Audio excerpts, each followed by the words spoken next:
appeared that the guy was going to surrender, but then he took off on him, and now he is southbound 5, transitioning from the 55 freeway. Again, a murder suspect wanted out of the Dallas area. You can get a good look at him right there as he's going transitioning south 5 from the 55, moving into the Tustin Irvine area at this point. But again, you can see several units behind the suspect, and he's got some heavy traffic here. He also has we also have an airship overhead that's tracking the suspect. But again, he's been driving at freeway speeds a little bit faster since he's gone into pursuit. And he's in the heavy traffic here. Sorry about that. I had a little bit of a radio issue. Is he by himself in the car, as far as you can tell? We understand it's just the solo driver there in the vehicle. They tried to make that traffic stop on him, and he appeared to be, yielding, but then he was not complying with the officers. That's when he hit the gas and took off on them on the 91 freeway. Now he's approaching Red Hill on the 5 freeway. He had his hand out there, and they're saying that he may have thrown something out of the vehicle just before Red Hill. So we saw him stick his hand out there. We thought maybe he was gesturing, but again, the officers are saying that he may have thrown something out of the vehicle. What's the traffic situation looking like now, Gil, as you widen out a little bit? I mean, I would imagine it's going to get pretty heavy here now.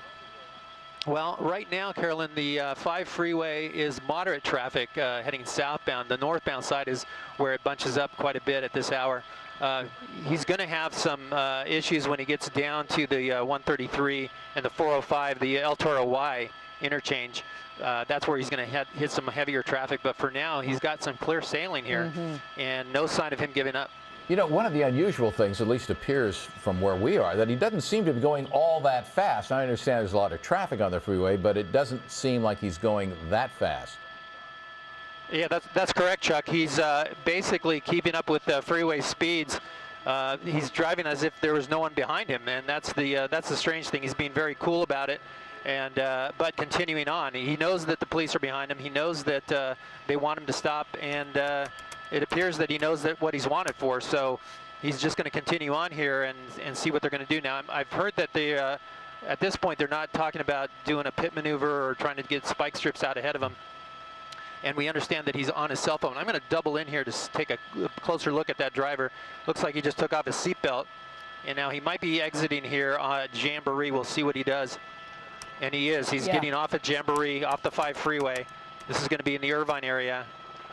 And we'll see what he does. We understand that he was on the cell phone there for a minute. And here he comes to the bottom of the off-ramp. He has the opportunity to go either north or south here. If he goes... He's going south, so he's going to be going into the Irvine area. Had he gone north, he would have been going into the Tustin area. But so again, now southbound Jamboree toward Newport? From the 5. Heading toward Newport. Yes, Chuck, that's right. So if he keeps going, he's going to end up on Pacific Coast Highway. That's correct. He's got a ways to go before he gets to PCH, but at this point, he's going to be passing by the, if you're familiar with the District Shopping Center, he's going to be heading in that direction. His next major cross street will be, I'm sorry, hang on one second. Listening to the radio here. Yeah, just update it's going to be Walnut that he's approaching now, staying on Jamboree. Just to update our viewers, Gil, we understand that perhaps this traffic stop was initiated because police recognized this car as having someone involved in a murder in Dallas, Texas, or a homicide there, but do we know anything more? That's all we know at this point, Carolyn, that the want for this vehicle is a 180, they call it a 187 or a murder suspect out of the Dallas area. And that's when they tried to make the attempted stop. Now, they did have, they must have known of this guy because they had unmarked units behind him tracking him. Then they got the ground units on from Buena Park PD. They were the ones that made the stop, assisted by Anaheim Anaheim PD helicopter, made that stop at Euclid on the 91. But then he decided, nope, I'm not going to stop. I'm going to take off and take my chances. Are there a number of patrol cars still following him at this point? Some unmarked, some marked, or are you able to tell? Yeah, let me zoom out and show you the number of police vehicles behind him. Oh, yeah. You can see him. Yeah, so he's got at least 4 there. And now that he's entering the Irvine area, Irvine PD will likely assist here.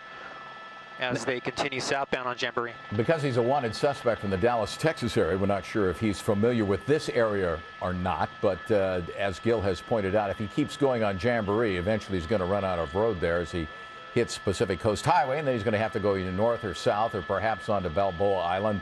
Not quite sure what's in this guy's mind. Yeah, he has, he's coming up to Barranca Parkway, and he's going to hit some traffic here. It's always pretty busy at this hour down Jamboree. Then he'll eventually, a couple miles away, he'll have the 405 freeway to make a decision there if he jumps on the 405 or not. Yeah, but still continuing.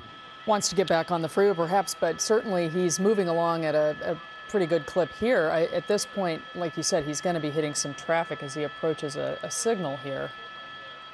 Yeah, and here it is. Here's the signal at Barranca. Let's see what he does. It looks like he's setting up for a westbound turn on Barranca. So basically, he's just making a big circle here. Yeah, it appears that he is. Here's that district shopping center that I was talking about. Yeah. He's passing that. He could turn in there, and that could be a big problem. Look at this. The officer's getting really tight on him as if he wants to do a pit maneuver. We might see that here in just a moment. But he's that officer getting aggressive there, trying to maybe he was trying to keep him from turning into that busy shopping center. Now traffic looks much lighter here. In fact, that's the only vehicle we see is the suspect's car. Yeah, that's correct. I'm going to zoom out and give you a little bit of heads up there on the traffic. You can see it's wide open ahead of him. So he's got room to maneuver here, and if he continues for another couple miles, he'll end up back at the 55 freeway. Now, is he slowing down? Does it appear to you? He is. He's slowing down. He's weighing his options. It looks like he might be back on that cell phone. Now he's moved over to in the faster lanes here and passing a couple vehicles. They're all pulling over, getting out of the way. Yeah, it's remarkable how light the traffic is on that side of the road where he's traveling. Yeah, it really is. I'm trying to look out the window of News Chopper 4 to see what's ahead of him, but it looks like the police have the intersection is blocked off, and my pilot Bud Winkle is saying that the traffic is wide open ahead of him. Mm-hmm. Now but he's way over on the what we'd call the shoulder there on the right side, right? Yeah, he's over to the right. Are those traffic lanes? I can't. Oh, look tell. at this. Look at this. Door is open. Opening the door. He's surrendering. He's giving it up right there. He dropped something out. It might be the keys. He is surrendering. Surrendering here. So it looks like this pursuit is going to be over. They're going to clear that vehicle. They're going to order him to stay down there as they make an approach on him. But this is right at the intersection. I'll try to get you the street. It looks like Armstrong and Barranca Parkway. And you can see the officers with a canine unit there. They're going to make the approach on that suspect. They're going to try to clear that vehicle as well. Did it look like he dropped something as he was coming out of that vehicle, or just had his hands up? It was a little difficult to tell. Yeah, there's. It looks like maybe keys and maybe his cell phone that he threw down there. Right. We can see that beneath the door there as you kind of pushed in a bit. It almost looked like he was getting out of the car before it stopped. Yeah. You know, like he didn't put it into park. He just took his foot off the accelerator and hopped out. Yeah, exactly. But look at that. He's kind of rolling over there. He's getting directions by those officers what to do.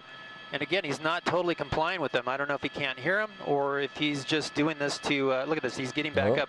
That's never a good sign. They want him down on the ground.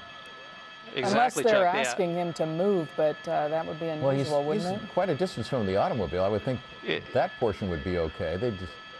It's unusual to see them crawl. Yeah, usually they'll get up and have them, walk and move to where they want them to, but it's quite possible they're asking him to do that. That's not out of the question. Now he's going back toward the car, correct? He's actually crawling towards the officers. That is something we really haven't seen very often, is someone crawling back into position. Yeah, he could jump back into the car from here if he wanted to, and so that doesn't seem like standard procedure at this point. But the dog is still next to the officers there with the vehicle, so no change with the canine unit. Yeah, that's got to be intimidating, and certainly seeing that dog there ready for action. you got to comply. You got to think twice about that. Not to mention that the fact that all the officers have guns drawn on them. And once again, if you're just joining us, this was an individual who's apparently wanted on a murder warrant in the Dallas, Texas area.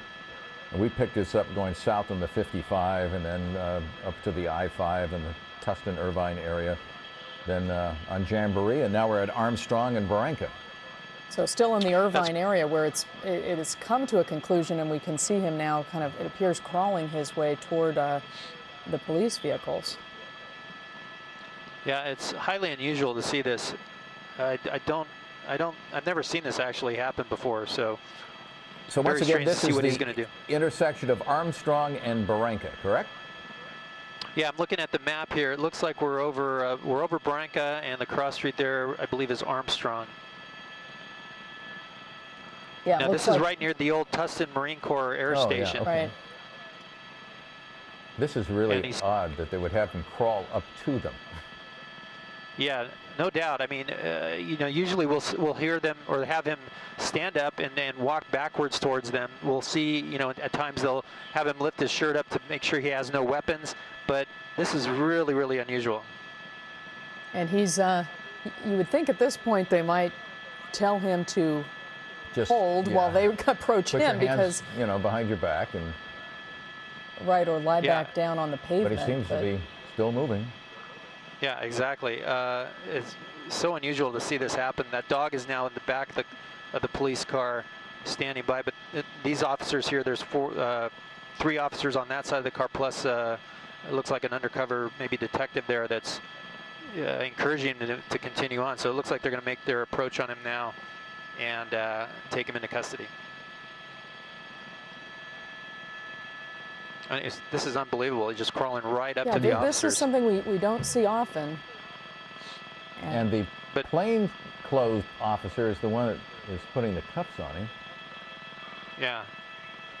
Very interesting to see that happen. But now that they have him in cuffs, they're going to clear that vehicle to make sure there's no one else in there. But a very interesting pursuit here as it spanned all the way from the 5 and the 91 all the way down here to the Irvine area. Yeah, so we know this all started on the 91 when police made a traffic stop in the Euclid area. They'd been following this vehicle wanted on a murder warrant out of Dallas, Texas, and the driver initially seemed to comply there at 91 in Euclid, but then took off. And that chase ensued. Gil Levis, News Chopper 4, has been over it for us all the way here into Irvine at Barranca Parkway and Armstrong, where it has come to a peaceful